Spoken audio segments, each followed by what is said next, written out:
5ই আগস্টের পরে যারা এলিটিসিজম মারাইতে আসে আমাদের দেশে, এই রাজনৈতিক এলিটিসিজম তারা যেন ঘরে রেখে তারা যেন জনগণের সামনে আসে।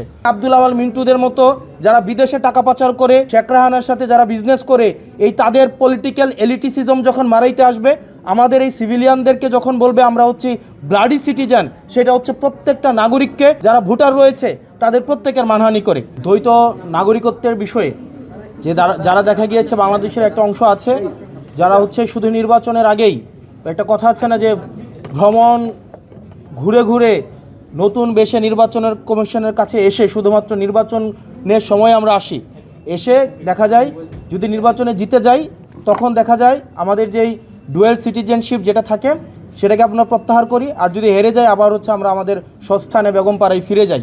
এই প্রবণতাটা কিন্তু আমাদের অনেকের মধ্যেই আছে।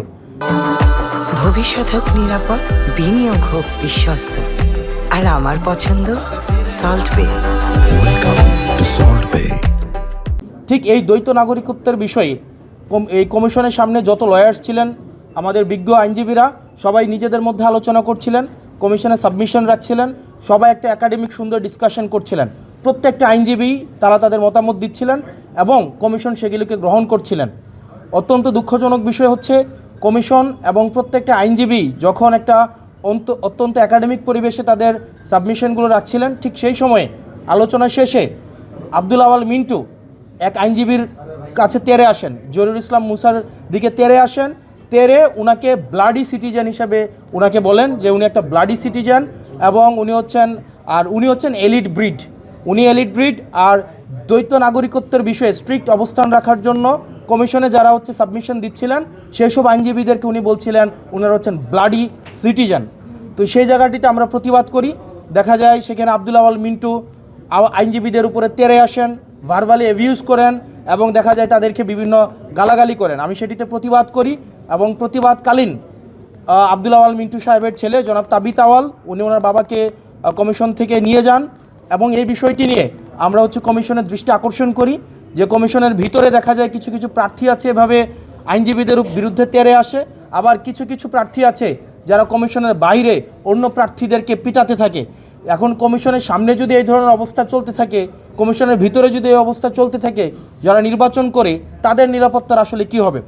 আর যারা এলিটিজমের দেখাইতে চায় 24-এ আমাদের এই 5ই আগস্টের পরে যারা এলিটিসিজম মারাইতে আসে আমাদের দেশে, এই রাজনৈতিক এলিটিসিজম তারা যেন ঘরে রেখে তারা যেন জনগণের সামনে আসে।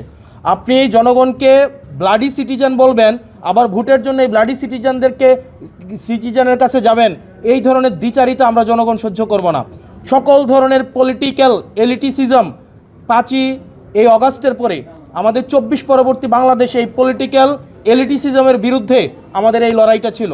সুতরাং আব্দুল আওয়াল মিন্টুদের মতো যারা বিদেশে টাকা পাচার করে, যারা বিদেশে থাকে এবং যারা হচ্ছে মেনটেইন করে, অর্থাৎ আওয়ামী লীগের সাথে আত্মীয়তা করে বিভিন্ন বিজনেস করে, স্বরাষ্ট্র মন্ত্রণালয়ে নিজের এই পরিবারের বিভিন্ন বিজনেস টিকায় রাখে, শেখ রেহানার সাথে যারা বিজনেস করে, এই তাদের পলিটিক্যাল এলিটিসিজম যখন মারাইতে আসবে, আমাদের এই সিভিলিয়ানদেরকে যখন বলবে আমরা হচ্ছি ব্লাডি সিটিজেন, সেটা হচ্ছে প্রত্যেকটা নাগরিককে, প্রত্যেকটা যারা ভোটার রয়েছে তাদের প্রত্যেকের মানহানি করে।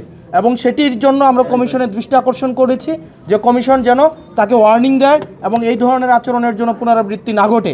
এবং আব্দুল আওয়াল মিন্টু মতো যারা আছেন, আপনাদের মতো যারা আছেন, যারা হচ্ছেন এলিট ব্রিড, আপনারা কোন মুখে আমাদেরকে ব্লাডি সিটিজেন বলে কোন মুখে আবার হচ্ছে গরিবদের কাছে ভোট চাইতে যাবেন? আপনারা নির্বাচনের আগে ইস্ত্রি করা পাঞ্জাবি আর বড় টুপি পরে একদম ইরি খেতে নেমে যান। এই মানুষ এই হিপোক্রেসি এখন এগুলা বুঝে। আপনারা গার্মেন্টস শ্রমিক ফুটপাতে এখন যে যাচ্ছেন ভোট চাইতে ব্লাডি সিটিজেনের কাছে, রাস্তার মধ্যে রক্তও দেয় ব্লাডি সিটিজেনরা। এই ব্লাডি সিটিজেনের রক্তের উপরে দাঁড়িয়ে আপনারা বিদেশে ব্যবসা করেন, ছেলেমেয়েদেরকে বেগমপাড়ায় রাখেন, সেফ এক্সিট নেন, ডুয়েল সিটিজেনশিপ নেন এবং নিরাপদ যখন দেখেন তখন বাংলাদেশে এসে ব্লাডি সিটিজেনদের রক্তের উপরে দাঁড়িয়ে তখন আবার নির্বাচনে দাঁড়াবেন। আর নির্বাচনে যদি দেখেন উত্তর দক্ষিণ হয়েছে, আবার তখন দেশ থেকে পালিয়ে যাবেন। এই ধরনের বাংলাদেশ আমরা 24 পরবর্তী সময়ে আমরা এই বাংলাদেশ দেখতে চাই না।